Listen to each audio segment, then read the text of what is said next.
How could they scare Apple into reaching a higher level of shock? For this, Jack decided to cook. First, he added a ton of devil peppers, so spicy they'd blow your mind. Then, he threw in some fiery garlic, red all over. After a quick mix, a steaming bowl of super spicy turkey noodles was ready. Alu only took one bite, and instantly his eyes widened from the heat. With the help of a loudspeaker, the sound of Alu's reaction was like a tornado, almost blowing everyone away. This time, Apple's shock level hit 28, but the target shock level was 90, so they still had a long way to go. Just then, a beautiful woman in a kimono appeared. She walked right up to Apple, took out some formalin solution, and threatened to keep Apple in it forever. The malicious woman scared the life out of Apple. With just those words, Apple's shock level jumped to 20, but the woman wasn't done. She used perfume to relax Apple. Then, when Apple wasn't paying attention, she suddenly shouted. Apple jumped in shock, and the shock level rose to 19. Not satisfied,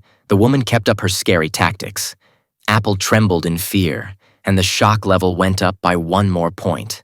Meanwhile, a man nearby kept babbling at Apple. When Apple woke up and realized the man was still going on, it scared Apple enough to push the shock level to 30. Jack then started yelling at Apple, but got nothing but Apple's disdain in return. Then the Wolf King roared in anger, breaking the record. Apple's shock level hit 40. Next up was the boss, Little Penguin. It sang a sweet lullaby to Apple, and it pushed Apple's shock level to 25. Finally, Alu decided to pull out his big move. He unleashed a 17-punch combo, knocking Apple out cold. But the shock level only hit 50. If Apple hadn't passed out, the shock level might have gone higher.